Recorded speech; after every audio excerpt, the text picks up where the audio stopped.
सुस्वागतम। आज हम लोग यण संधि के विषय में चर्चा करेंगे।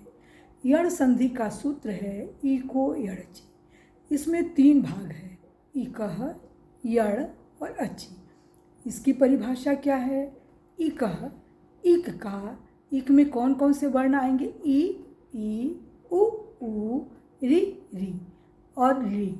इक का यण हो जाता है। यण में कौन कौन से वर्ण आएंगे? य, व, र, ल हो जाता है अच परे रहने पर। अच का क्या अर्थ है? स्वर। स्वर बाद में आने पर।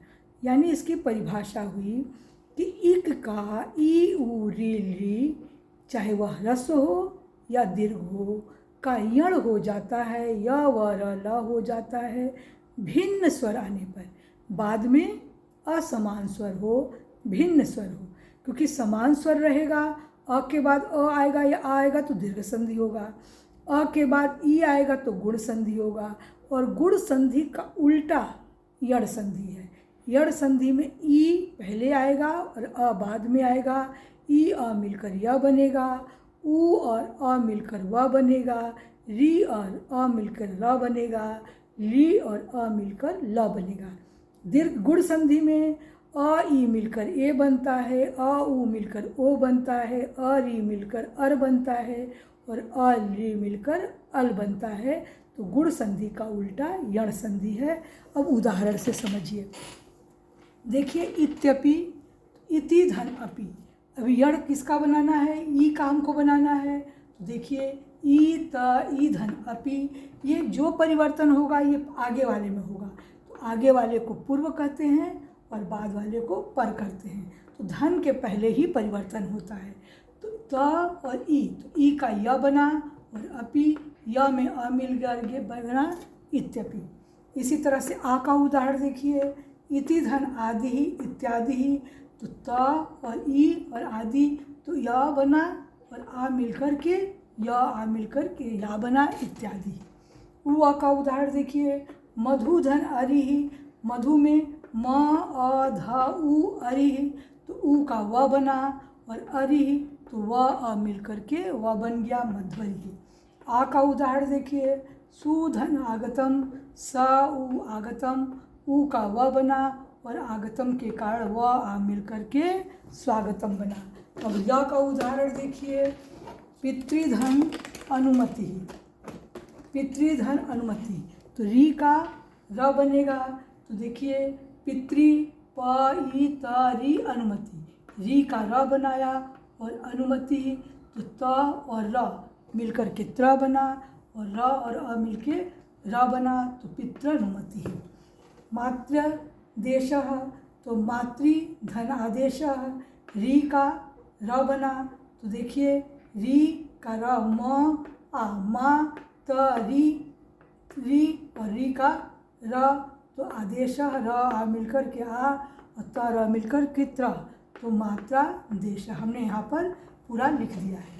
अब ल का उदाहरण देखिए, ली धन आकृति। तो ल, ली का क्या बनता है? ल बनता है। तो ल धन आकृति मिलकर के लाकृति। अब संधि कीजिए। तो प्रतिधन एकः, ये विच्छेद दिया है, इसको जोड़ना है। जोड़ने को संधि कहते हैं और तोड़ने को विच्छेद कहते हैं। तो प्रतिधन एकः, अतिधन अधिकम, प्रतिधन उपकारः, वधूधन आगमनम, पितृधन आज्ञा, पितृधन आदेश। तो ये हमने उसका उत्तर लिख दिया है। प्रत्येकः, अत्यधिकम, प्रत्युपकारः, बद्धागमनम, पित्राज्ञा, पित्रादेश। आप देखेंगे कि सब में ई का य हुआ है, उ का व हुआ है, री का र हुआ है। अब संधि विच्छेद कीजिए। तो संधि देखिए, इसका विच्छेद करना है। संधि के शब्द दिए हैं, प्रत्याहारः, न्यूनः, अन्वयः, स्वच्छः, मात्राज्ञा। अब इसका हमने यहाँ उत्तर लिख दिया है।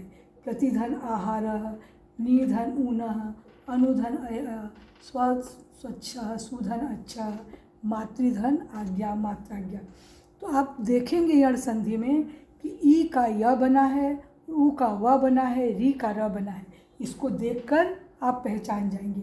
अगर विच्छेद दिया है, इसको संधि करना है, तो आप देखिए कि पूर्व के अंतिम वर्ण में ई दिख रहा है, तो ई का य बनाइए और इसको ये मात्रा लगा दीजिए। ई का य बनाइए और य के साथ अ जोड़ दीजिए। तो इसका उत्तर आप जब देखेंगे तो आपको बिल्कुल अच्छे से समझ में आ जाएगा। अब दूसरा है संधि विच्छेद कीजिए। संधि के शब्द दिए रहेंगे और इसका विच्छेद करना है। अब इसको देखिए या है, तो आप देखते से समझ जाइए कि यड़ संधि है, क्योंकि यड़ संधि में या बनता है।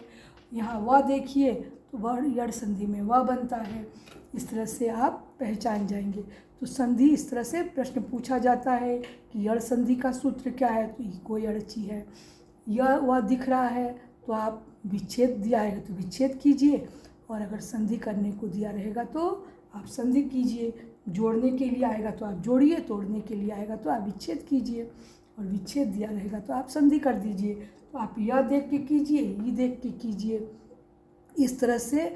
और तीसरा इस तरह से भी प्रश्न पूछा जा सकता है कि इस तरह से ऑब्जेक्टिव में दिया रहेगा इसमें कौन सा संधि है, या संधि दे दिया रहेगा इसमें 2-3 सूत्र दे दिया, जैसे आद गुणा दे दिया, दीर्घ संधि का क सवर्ण दे दिया, या इको यड़ची दे दिया। तो आप इससे भी पहचान जाइएगा कि कौन सी संधि है।